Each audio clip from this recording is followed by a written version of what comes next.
Bonjour, c'est Valentin Martini, auteur du livre Figures de style, de La Fontaine à Booba. Aujourd'hui, je vous propose un peu de rapo stylistique avec une chanson de Samir Hamad qui s'intitule Sitting Bull. Petite précision sur le titre avant de commencer, Sitting Bull n'a rien à voir avec un gros boule posé sur une chaise, c'est le nom d'un chef sioux qui s'est dressé contre la colonisation américaine à la fin du 19e, et Samir l'invoque ici comme une allégorie de l'esprit de résistance, de l'idée de liberté, si vous voulez. Une allégorie, je le rappelle rapidos, c'est un symbole concret de quelque chose d'abstrait. Exemple, le sablier qui représente le temps, ou Marianne qui incarne la République française. Passons maintenant aux extraits avec une figure que vous allez sûrement reconnaître.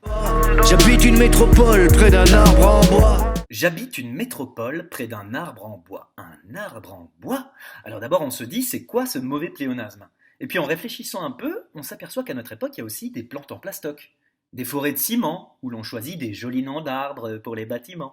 Et finalement, peut-être que ce pléonasme est utile, peut-être qu'il faudrait reprendre quelques bases de bio, quitte à rabâcher bêtement que le béton n'absorbe pas le CO2 ou que le polystyrène n'est pas très nourrissant. C'est exactement ce que Sitting Bull essayait d'expliquer aux conquérants américains. Écoutez-moi cette punchline d'Indien, quand ils auront coupé le dernier arbre, ils s'apercevront que l'argent ne se mange pas. Allez mes petits bisons futés, on repart sur une note plus joyeuse et on s'envoie deux dernières figures pour la route. Mes prières se pavanent chez un fumeur de Havane. Mes prières se pavanent chez un fumeur de Havane.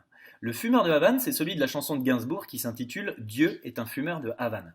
Donc ici, on évoque Dieu par un détour, il n'est pas nommé directement, et c'est exactement le principe de la périphrase. La périphrase consiste effectivement à remplacer un mot par tout un tas d'autres mots.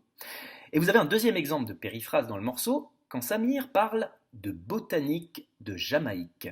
La botanique de Jamaïque. Mais qu'est-ce que ça peut bien être?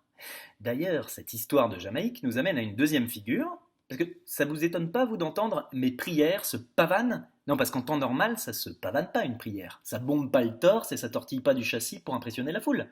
Nous sommes donc face à un cas de personnification.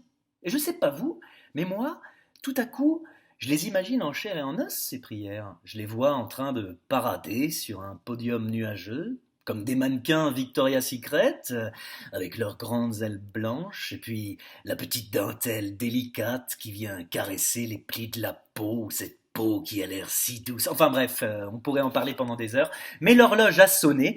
Pour les chauds lapins qui veulent aller plus loin, vous pouvez regarder l'épisode 2, l'épisode 1, ou investir 6 balles dans mon bouquin, ce ne sera pas un énorme trou de boulette dans le pouvoir d'achat. Voilà, bonne chance à ceux qui préparent le bac de français, et je vous laisse avec un point d'interrogation. Quelle figure se cache dans cette formule de Samir Hamad? Mayday, Mayday, je suis le seul à m'entraider. Ah ah!